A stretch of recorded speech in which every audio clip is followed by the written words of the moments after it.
Welcome to Just Minding My Business Radio, where we are moving at the speed of God, learning what we didn't know we didn't know. I'm your host, Ida Crawford, so grab a pen and paper and get ready for information that you can use.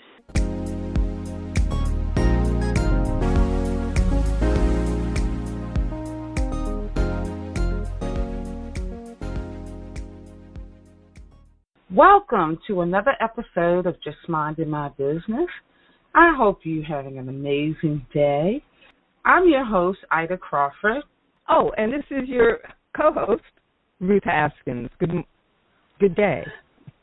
And last week Ruth and I got into a conversation about marketing, branding, and advertising.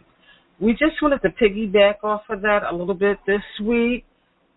Basically, we referenced a article published by Inc., and it talked about marketing being how you see yourself, and it also talked about advertising as how you act in the public, and branding as to how others see you. So what we wanted to do is dissect that a little bit and let's talk about the marketing piece and some of the things that's involved in that. And we're going to take this really slow, so we may come back with another segment to, for each section. Mm-hmm. So, Ruth, what did you learn about what marketing is from a different perspective? Well, I have a little bit of a detailed description of what a marketing plan is. Okay. And a marketing plan is a detailed roadmap that outlines your marketing strategies, tactics, cost, and projected results over a period of time. Your marketing plan and budget keeps you or your entire team focused on specific goals, and it is a critical resource for the entire company. Okay. And I can see where we can really break this down in so many ways, because it is a detailed roadmap, which, we know that a roadmap is written down. Mm-hmm. So it's not something we carry around in our heads and execute. In order to execute it, and it has to be executed, it must be written down, and it must be detailed. Absolutely. And just like your business plan, when you are thinking about starting a business or you're in business, you need to have your everything written down, and not necessarily for the bank. It needs to be a picture of your business as it relates to where you are in space and time. Okay. Because you might be a business that's still working a 9 to 5, so you have a limited amount of time to work on your business. So that needs to be included in your business plan in terms of what are your working hours going to be? Mm-hmm. Who's your target market? What problems you're going to solve? And that's another topic, but I just wanted you to just vision what your business plan looks like. And then your business plan, your marketing plan will be a part of that as well. Yes. And I think this is where, I'm sorry, go right ahead. Go ahead. No, I was just going to say that this is one of the things that most people get caught up on, that when they get to the business plan, they become overwhelmed.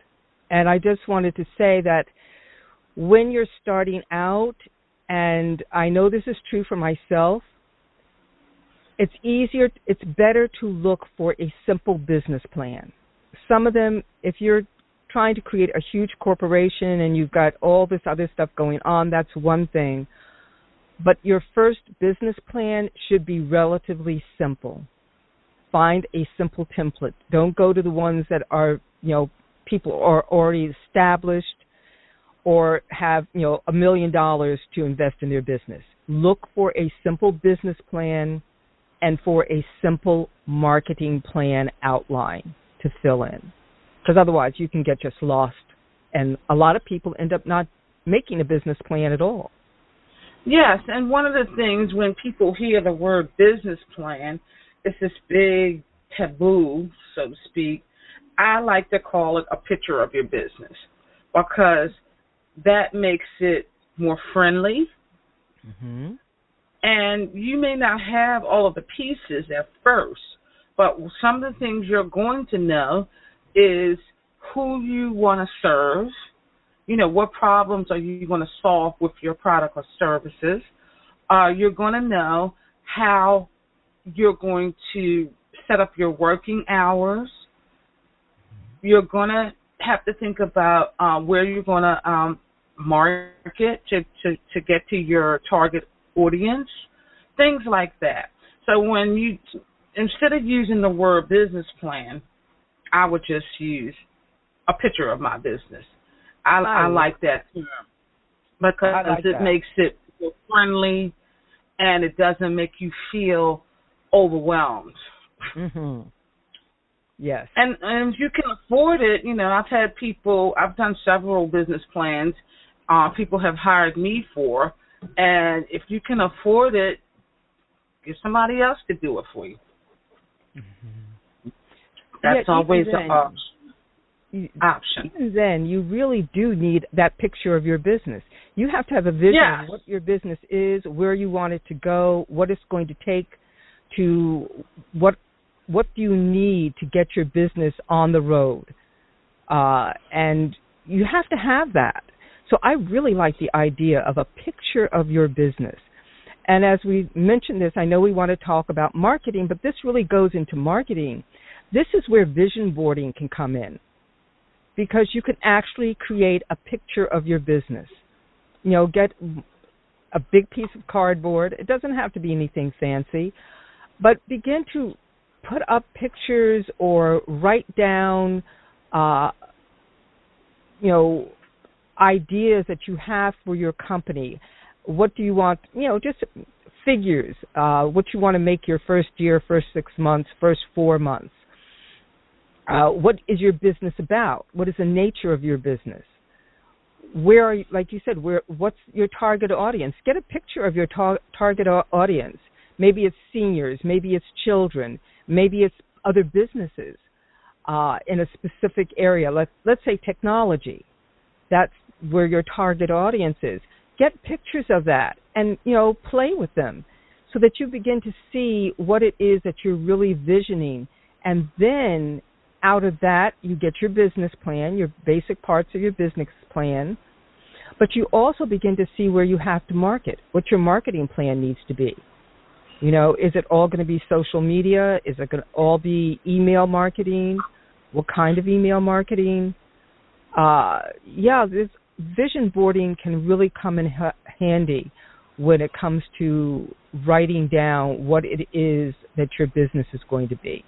So, before we go any further, let's get back to marketing. Yes, I know we got off to a tangent here. We did. But anyway, I'm glad you talked about that because that is a element of your marketing plan. And just to be clear about what the marketing plan really needs to consist of, it's all about the numbers. Okay, how much money you want to make in your business, what type of actions you're going to perform in order to reach that sales goal. So with that being said, let's think about money. Okay, say, for example, you're running, let's say, a jewelry business, just for lack of another one on the mind, and you want to make, in the first year, you're just getting started, and you want to make like $1,000. So you would put that in your marketing plan for the year 2018 or whatever year it is. The sales goal is $1,000. Okay, then you're going to put in what are you going to do to achieve that $1,000. How are you gonna go out and get that money? Right. So you might put in that section, you might do trade shows.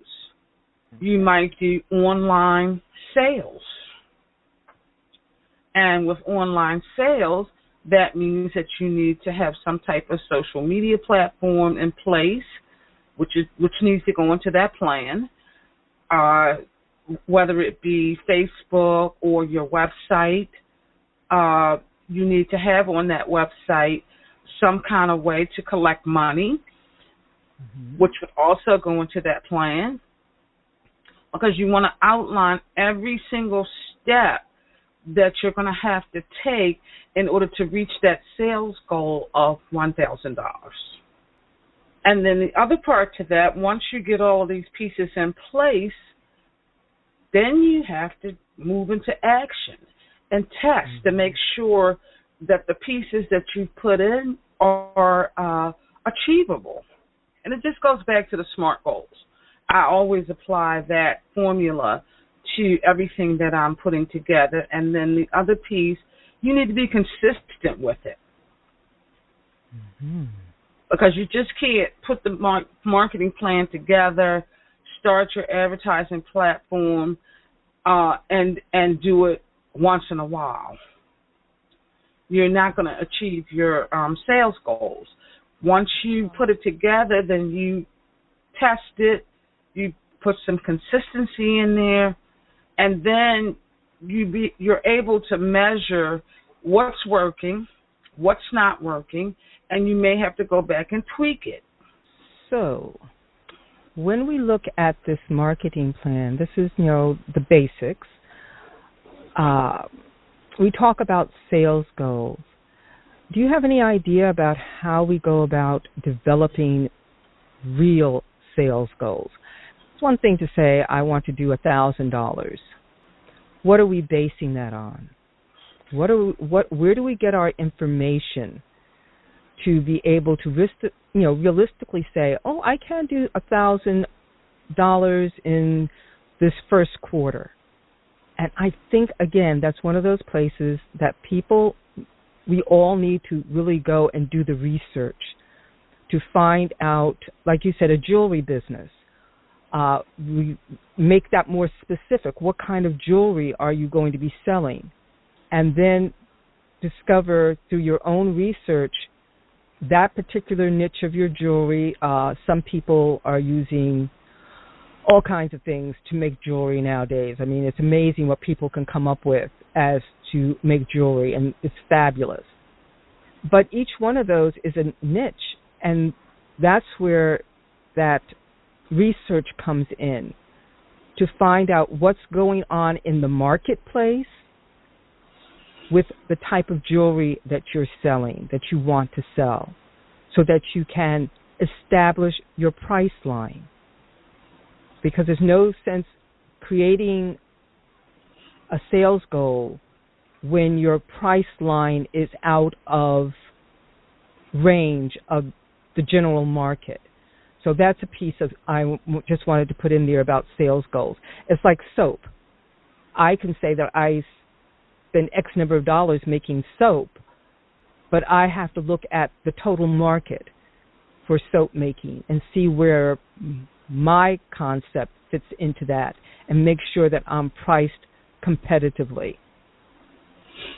Absolutely. And then the other side to that, sometimes if you're a new business, nobody knows who you are.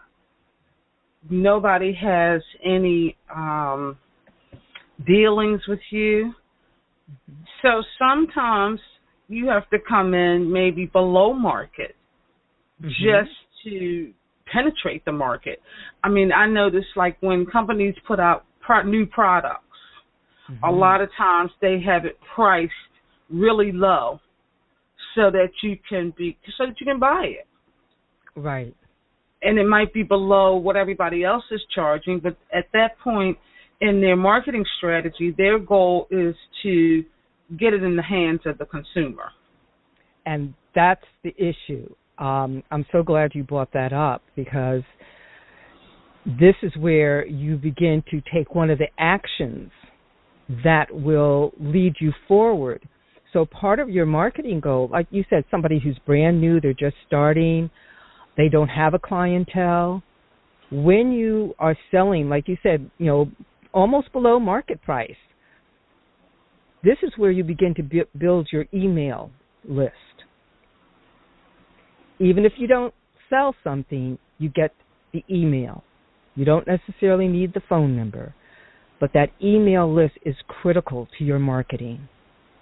Mm-hmm. So we're talking to new businesses, young businesses, people who are thinking about starting a business. That email list is where you begin a lot of your marketing process. Nowadays, that's the way it works. So I just wanted to toss that in. Absolutely, absolutely. So we're going to stop right there because I think that small amounts of information as opposed to a lot of information at once is better, because then you get to simmer on those particular pieces that we discussed and not be overwhelmed with too much information. Exactly. So with that being said, we'll come back next time with the other parts of that. So we thank you for joining us, and hope you have an amazing day, and hope this information supports you in your entrepreneurship journey. Ruth, is there anything you want to add before we close out? No, this was a good show, and I agree with you. It will be beneficial, and I like the idea of doing it in small pieces, because really that's the only way to eat an elephant, one bite at a time. And this is an elephant. Yes, it is. All right. Thank you for joining. Yes. This show is brought to you by the amazing women of a Sister Circle Empowerment Network, ASCEN LLC, where we are never in competition, but always in collaboration, and our valued sponsors. Learn more about our sponsors and their services and membership in a Sister Circle, ASCEN LLC, at www.assistercircle.org. To learn about becoming a sponsor for Just Minding My Business Radio and how our marketing package benefits your company, please visit our website at www.assistercircle.org.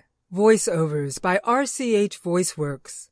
Contact slvoiceworks8201@yahoo.com or call 443-620-4115.